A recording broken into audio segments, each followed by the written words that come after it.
நம்ம காலையிலேயே வேலை ஆரம்பிச்சிட்டோம்.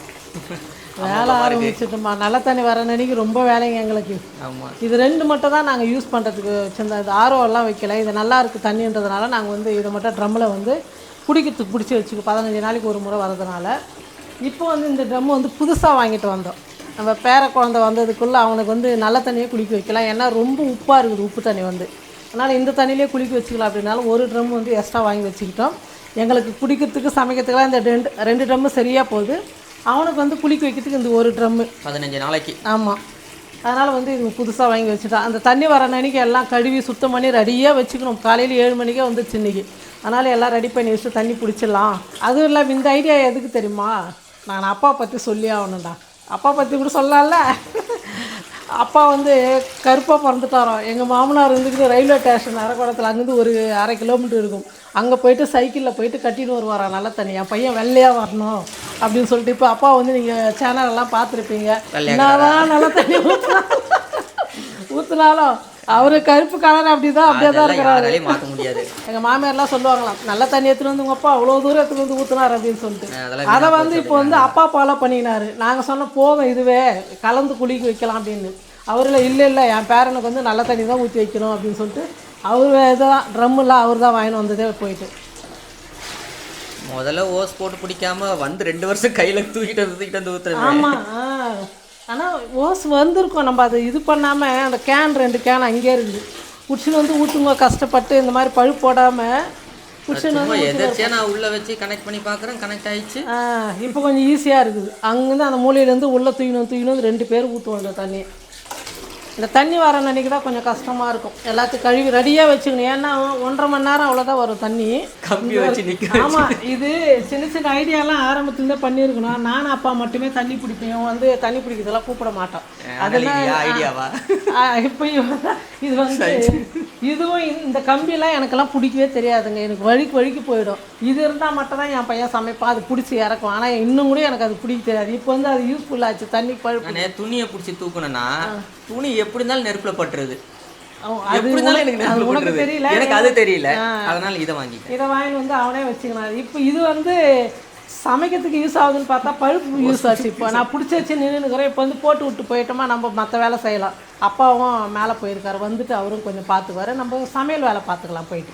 நான் ஒரு 150 கிராம் துவரம் பருப்பு எடுத்து நல்லா கழுவி சுத்தம் பண்ணி எடுத்துக்கிட்டேன். இந்த துவரம் பருப்பு குக்கரில் சேர்த்துக்கிறேன். ஒரு 7 பல்லு பூண்டு சேர்த்துக்கிறேன். சீரகம் ஒரு 1/2 ஸ்பூன். வெந்தயம் கொஞ்சமாக சேர்த்துக்கிறேன். 1/4 ஸ்பூனும் இல்லை, அதுக்கும் கம்மியாக சேர்த்துக்கிறேன். வெந்தயம் போட்டால் சாம்பார் வந்து நல்லா மணமாக நல்லா இருக்கும். மஞ்சள் தூள் கொஞ்சம் சேர்த்துக்கிறேன். இது கூடவே 2 தக்காளி சேர்த்துக்கிறேன். இந்த மாதிரி 2 பீஸாக கட் பண்ணி சேர்த்துக்கலாம். தேவையான அளவுக்கு தண்ணி சேர்த்துக்கலாம். நம்ம வந்து சின்ன குக்கரில் பருப்பு போட்டோமா பருப்பு வந்து பொங்கி வரும். அது பொங்கி வராமல் இருக்கிறதுக்கு 1 ஸ்பூன் எண்ணெய் சேர்த்துக்குங்க. குக்கர் மூடி போட்டு மூடிடுறேன். ஒரு 3-4 விசில் வந்தோடனே நம்ம ஸ்டவ் ஆஃப் பண்ணிக்கலாம். சாம்பார் தாளிக்கிறதுக்கு ஒரு பாத்திரம் வச்சுட்டேன். எண்ணெய் சேர்த்துக்கலாம். கொஞ்சமாக சீரகம் சேர்த்துக்கிறேன். கடுகு ஒரு 4 வரமிளகாய் எடுத்து சின்னதாக கட் பண்ணி எடுத்துக்கிட்டு அந்த வரமிளகாய் சேர்த்துக்கிறேன். பெரிய வெங்காயம் 2 கட் பண்ணி எடுத்துக்கிட்டா அதையும் சேர்த்துக்கிறேன். வெங்காயம் பாருங்கள் நல்லா வதங்கிடுச்சு. கருவேப்பிலை கொஞ்சம் சேர்த்துக்கிறேன். பருப்பு வந்து உப்பு போட்டு நல்லா கடைஞ்சி எடுத்துக்கிட்டு அந்த பருப்பு ஊற்றிக்கலாம். பருப்பு வேக வச்ச தண்ணியை இதில் சேர்த்துக்கலாம். சாம்பார் வந்து உங்களுக்கு கட்டியாக வேணும்னா இப்படியே விட்டுடலாம். இல்லை தண்ணி சேர்த்துக்கணுன்னா இன்னும் கொஞ்சம் தண்ணி சேர்த்துக்கலாம். நாங்கள் வந்து தண்ணியாக தான் சாம்பார் வைப்போம். இப்போ இது கூட வந்து நம்ம புளி தண்ணி வேறு சேர்க்கணும். சின்ன நெல்லிக்காயில் புளி எடுத்து ஊற வச்சுருக்கிறேன். அதை கரைச்சி வடிகட்டிக்கலாம். புளியில் வந்து மண் கல்லெல்லாம் இருக்கும் இல்லையா? என்ன தான் சுத்தம் பண்ணாலும் புளி நம்ம கடையில் வாங்குறது அப்படி தான் இருக்கும். அதனால் நம்ம எப்போவுமே ஊற வச்சு நம்ம வடிகட்டி ஊற்றிக்கினா நல்லது. அப்படியே போடுறத விட இந்த மாதிரி ஊற்றிக்கலாம். புளியெல்லாம் வடிகட்டி ஊற்றிட்டோம். சாம்பார் வந்து ஒரு 5 நிமிஷத்துக்கு நல்லா கொதிக்க வச்சுக்கலாம். நான் வந்து ஏற்கனவே வந்து பருப்பு வேக வச்சு தண்ணி ஊற்றுனதுனால அதிக நேரம் வந்து வேக வேணாம். புளி ஊற்றுனதுனால வந்து கொதிக்கணும். அந்த பச்சை வாசனை போகிற அளவுக்கு நல்லா கொதிச்சாதான் சாம்பார் நல்லாயிருக்கும். அதனால் ஒரு 5 நிமிஷத்துக்கு நம்ம சாம்பார் கொதிக்க வச்சுக்கலாம். சாம்பார் நல்லா கொதிச்சிடுச்சு. கொஞ்சம் கொத்தமல்லி தூவிக்கிறேன். மிளகாய் கிள்ளி போட்ட சாம்பார் வந்து ரெடி ஆயிடுச்சு. படுத்தது வந்து வெந்தய குழம்பு செஞ்சுக்கலாம்.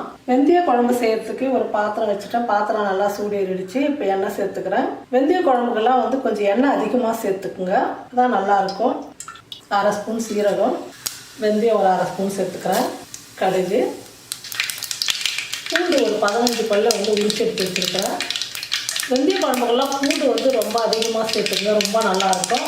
பூண்டு சேர்த்துக்கலாம். 2 பெரிய வெங்காயம் கட் பண்ணிக்கிட்டு அந்த வெங்காயம் சேர்த்துக்கிறேன்.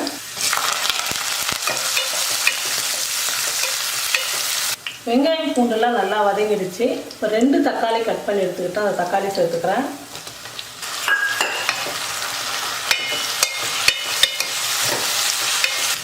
வெங்காயம் தக்காளி எல்லாம் நல்லா வதங்கிடுச்சு.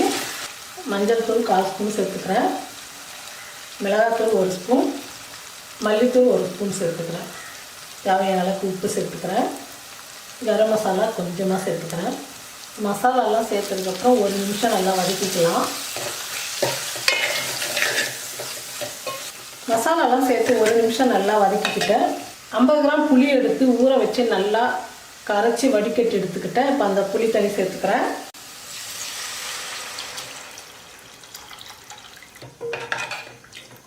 பாருங்கள், இந்த அளவுக்கு தண்ணியாக இருக்கணும். அப்போ தான் நல்லா கொதித்து அந்த எண்ணெய் வந்து நல்லா மேலே மிதந்து கெட்டியாக வரணும் வெந்தய குழம்பு. அப்போ தான் நல்லா சூப்பராக இருக்கும். 1 வாரத்துக்கு வச்சு சாப்பிட்டா கூட இந்த குழம்பு கெட்டு போகாது, அவ்வளோ நல்லாயிருக்கும். நம்ம எந்த அளவுக்கு கொதிக்க வைக்கிறோமோ அந்த அளவுக்கு தான் குழம்பு வந்து ரொம்ப டேஸ்ட்டாக இருக்கும். நல்லா கொதிக்கட்டும். பாருங்கள், வெந்தய குழம்பு நல்லா கொதித்து நல்லா திக்காக வந்துடுச்சு. உங்களுக்கு இன்னும் வேணும்னா இன்னும் கொஞ்சம் கட்டியாக கூட பண்ணிக்கலாம். நம்ம சாதத்தோடு சாப்பிட்றதுக்கு இந்த அளவுக்கு கொஞ்சம் இருந்தால் கரெக்டாக இருக்கும். வெந்தய குழம்பு ரெடி ஆகிடுச்சு. இப்போ நம்ம அடுத்தது வந்து கேரட் பொரியல் செஞ்சுக்கலாம். கடாய் நல்லா சூடு ஏறிடுச்சு. இப்போ எண்ணெய் சேர்த்துக்கிறேன்.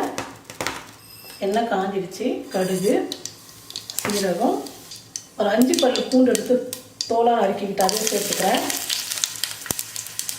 1 ஸ்பூன் கடலைப்பருப்பு, 1 ஸ்பூன் உளுத்தம்பருப்பு, 3 வரமிளகா. பருப்பெல்லாம் வந்து நல்லா பொன்னூரெல்லாம் வறுத்துக்கலாம். நம்ம சேர்த்த எல்லா பொருளுமே நல்லா வறுந்துடுச்சு. ஒரு பெரிய வெங்காயம் எடுத்து சின்ன சின்னதாக கட் பண்ணிக்கிட்டு அந்த வெங்காயம் சேர்த்துக்கிறேன்.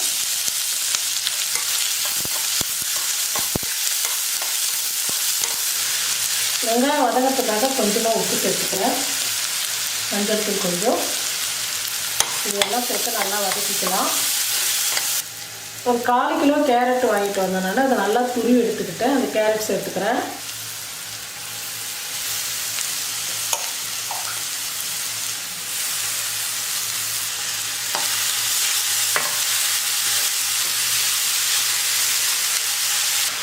கேரட் வந்து பாதி அளவுக்கு வதங்கினோடனே உப்பு சேர்த்துக்கிறேன்.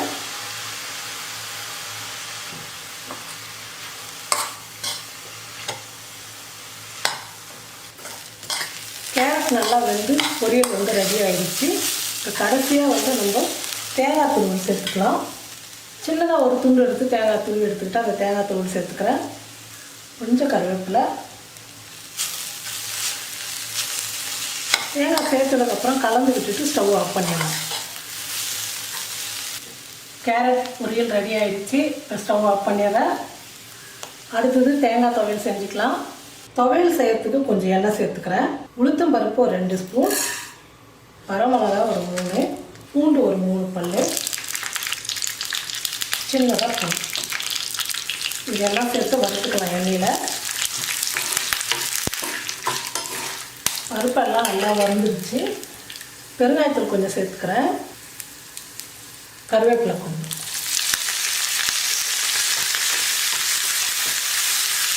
எல்லாமே நல்லா வறுப்பட்டுடுச்சு. ஒரு 1/4 மூடி தேங்காய் சின்ன சின்ன பீஸாக கட் பண்ணிவிட்டு அந்த தேங்காய் சேர்த்துக்கிறேன்.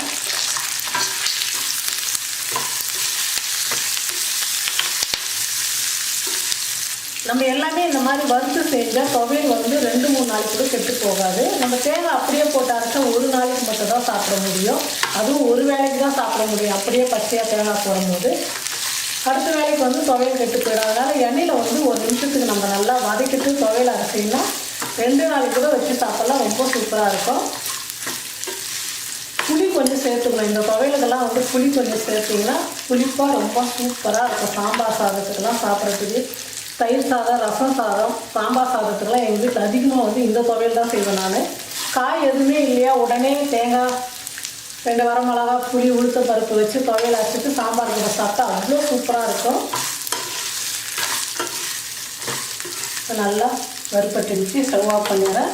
இந்த சூட்லேயே நல்லா ஆறட்டும். துவையல் அரைச்சிக்கலாம். மிக்ஸி ஜாரில் சேர்த்துக்கிட்டேன், உப்பு சேர்த்துக்கிறேன், அரைச்சி எடுத்துக்கலாம். பாருங்க, தேங்காய் துவையல் நல்லா நைஸாக அரைச்சி எடுத்துக்கிட்டோம். இன்றைக்கி மதிய லஞ்சுக்கு எல்லாமே முடிச்சிட்டோம். என்னென்ன செஞ்சோன்னு சொல்லிட்டு பார்க்கலாம். வெள்ளை சாதம் வெடிச்சாச்சு. வெறும் மிளகா கிள்ளி போட்ட சாம்பார். நீங்கள் எல்லாம் நினைக்கலாம், என்ன மிளகா கிள்ளி போட்ட சாம்பார்னு. காஞ்ச மிளகா கிள்ளி போட்டு வெங்காயம் அதிகமாக போட்டு செஞ்சீங்கன்னா இந்த சாம்பார் வந்து அவ்வளோ சூப்பராக இருக்கும் சாதத்தோடு சாப்பிட்றதுக்கு. வெந்தய குழம்பு இது 2-3 நாள் ஆனோட கெட்டு போகுது, அவ்வளோ சூப்பராக இருக்கும். நம்ம வந்து நல்லா நல்லா ஊற்றி செஞ்சதுனால. கேரட்டு பொரியல், தேங்காய் துவையல். காரக்குழம்புக்கு வந்து தேங்காய் துவையல் ரொம்ப சூப்பராக இருக்கும் தொட்டு சாப்பிட்றதுக்கு. மிளகா கிள்ளி போட்ட சாம்பாருக்கு வந்து கேரட் பொரியல் நல்லாயிருக்கும். அதனால தான் நான் இந்த மாதிரி செஞ்சேன். நீங்களும் இதே மாதிரி செஞ்சு பாருங்கள், ரொம்ப அருமையாக இருக்கும். செஞ்சு பார்த்துட்டு எப்படி இருக்குன்னு சொல்லிட்டு மறக்காமல் கமெண்ட் பண்ணுங்கள், ஷேர் பண்ணுங்கள். நன்றி.